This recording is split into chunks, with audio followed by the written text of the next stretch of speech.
Hi guys! Today's video I'm going to answer some of your questions and I'm going to give you a quick update on February. February is a crazy busy month as many other months are, but this one specifically for me was much more hectic than usual.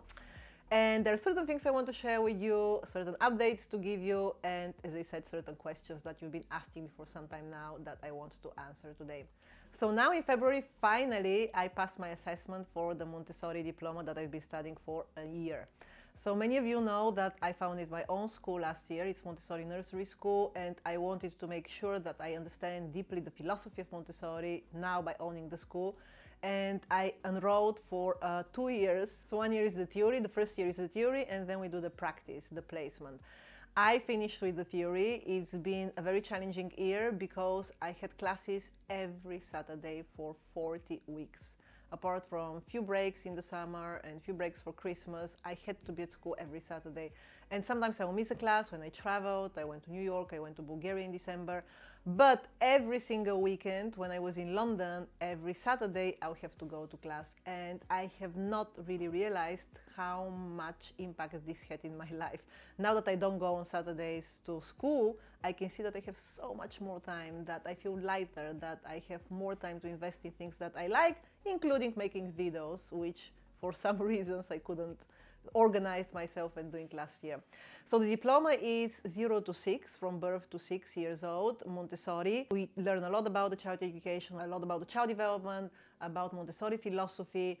We are trained to know how to present different activities in different areas of the curriculum, which includes activities of everyday living, numeracy, literacy. It includes knowledge and understanding of the world and sensorial. And I am very glad I went through that, although it was tough. And the main reason it was tough was not that I found the material particularly difficult, but it's just the time it required from me. Apart from the weekends, we'll have to do lots of assignments, we'll have to submit these assignments, we'll have to do lots of preparation of our own presentations, our own activities that we're going to present to the children. And I am so relieved and glad that it was over on the 10th of February. The assessment took us a few hours. We had to present in each area, but also we had a beautiful professional discussion on how much do we know about child development, how much do we know about the sensitive periods, about the Montessori philosophy, about why certain things that may seem not important on our shelves are actually important for the development of the child. The reason I'm saying that is I always have lots of requests from you to do different videos on Montessori. And if you want me to do a video on something specifically, please let me know, because now I have much more knowledge than I had before. My knowledge before was pure out of interest. Now I actually passed the assessment and it's time for me to do my placement. So that's a big thing. Second thing is I went to the Joe Dispenza progressive workshop in Zagreb in Croatia. This is something which I looked forward for 6 weeks because I booked the tickets on the 1st of January and I was almost cancelling the trip because Mika got sick just the night before my trip. I had to reschedule flights, I had to cancel one flight, buy another flight, I had to get his dad coming back early from a business trip. So it really required a lot of effort, and it reminded me how when we want something and we've committed to something, we are going to make the impossible possible. It's important to remember that because quite often we are left to our environment, to respond to our environment, and we are left to do things just because we don't have the commitment to do something else, which may seem harder at the time. I've already did a video about my highlights from the progressive workshop, so Dr. Joe Dispenza. You can watch it somewhere here. And of course, if you want to see a little bit of Zagreb, although the weather was not perfect, it was really cold, you can see my vlog as well somewhere on my channel. Something that you have been asking me quite a lot is where I'm sending Mika to school. Finally, I think now in February, I was able to resolve my own issue with schools here. Here in the UK, children start school when they are 4 by the 1st of September. So the general recommendation is don't get pregnant between September and December because you're going to end up with a summer baby. And having a summer baby, it's not great because when they start school, they will be the youngest one at school. And it doesn't really matter that you're the youngest one when you're 6, 7, 8 or 9, but it really matters when you're the youngest at the age of 4. So Mika was born on the 29th of August, so he was supposed to go to school being only 4 years and 5 days, literally at the time. And my decision was to postpone him for a year, which I thought that you can do in this country because that was the general understanding that for a few years now, if you have a summer baby, you can decide whether you want to defer them for a year. What I did not know that though was that I should have still applied for a school if I wanted to go to a public school, and then once they say that he's accepted, let's say, I can decide to defer him then, but I should have applied, which I didn't. My idea was there is no way I can send Mika to school at the age of 4, just because I don't think a child needs to be in the school environment at that time. I think children up until 6 actually needs to be regarded as children. They need to be, in an environment where they're not pushed to sit, they're not pushed to learn things that they are not really interested to learn at the time. That's why Montessori is such a beautiful environment. And of course, because I had my own school, I don't think there was a better environment for him at this stage. I still think my school is doing an amazing job. We are very, very thoughtful in the way we are dealing with children, in the way we are teaching them, in the way we approach them as a whole child. So of course I left him in my nursery. Now though, when I realized I should have sent him to school, I need to decide whether I want to send him to first grade directly, which means he will still be the youngest, but at least he will be 5, or I need to keep him in a Montessori environment. I'm not a big fan of the British educational system, unfortunately. First of all, not only because it starts too early, but there are different things that I disagree in some way with. So I've been looking for a school that would be closer to my beliefs and my values, and I finally think I found one. It's an IB school. I think he's gonna go there from next year, but until he's 6, I'm going to keep him in a Montessori environment. I cannot keep a child until the age of 6 at that stage, and he is the oldest one in my school anyway, so I found a school that has children between the age of 3 and 6, so he's not going to be the youngest. It's a different environment than mine, so he's not going to be with me all the time because I quite often spend time at school, and now I'm enrolling him for this school. It's a huge relief to finally find a solution for your child, especially when you feel that there aren't many opportunities out there. And I'm glad that finally we are making this choice, and from next month he's starting this new school.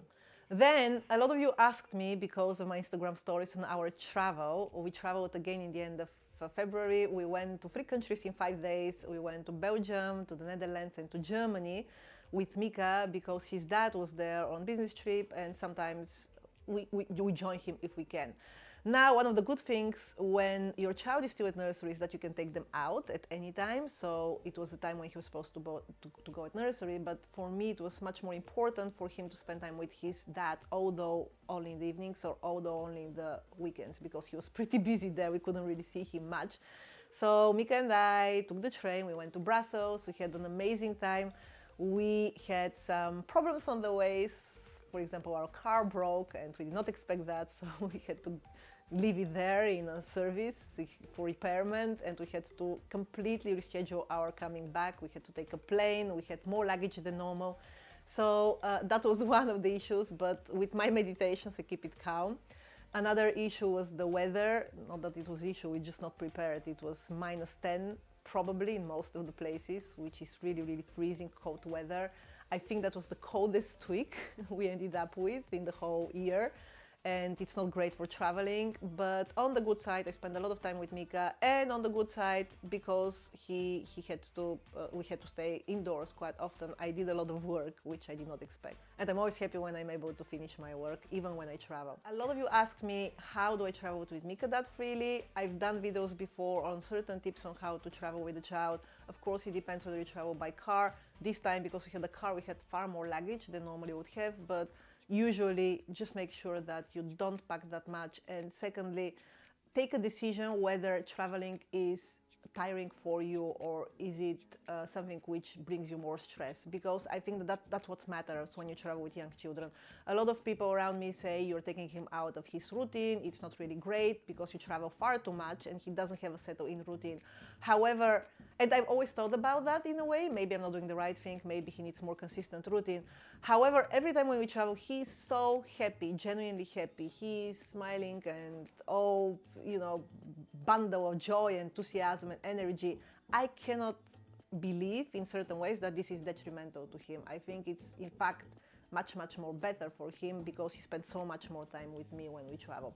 So you have to decide if it's really stressing you out when you travel often. Don't do it, because your child would feel that And the last thing you want is your vibration influencing their vibration in that way.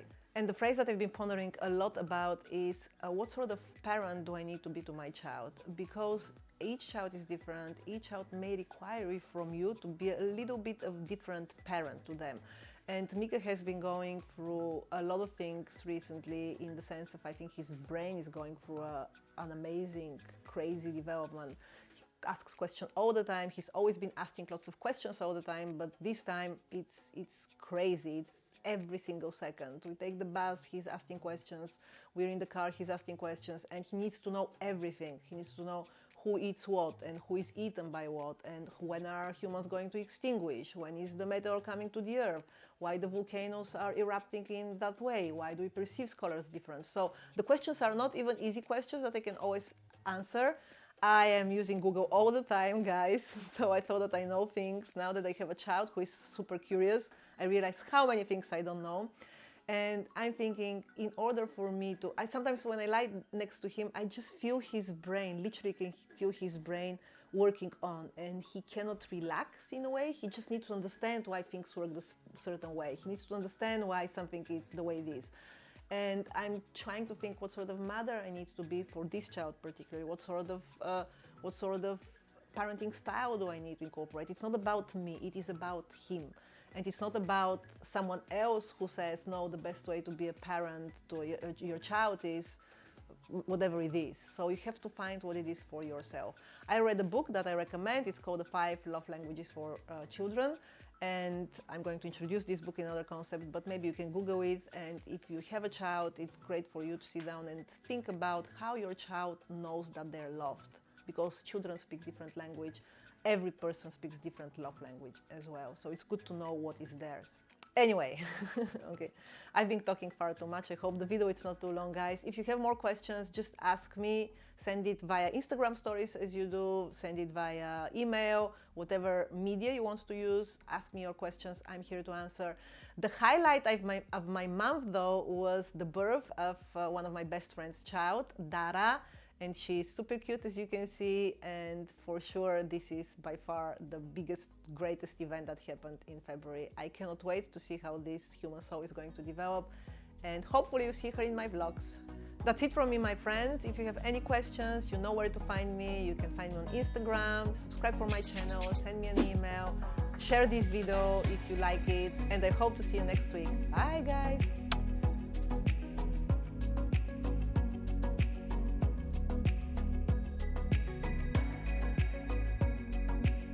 Today I'm going to give you a quick update. Hi guys! Hi guys! In today's video I'm gonna do. I have dyslexia in English. It's like I cannot pronounce certain words. It's your fault.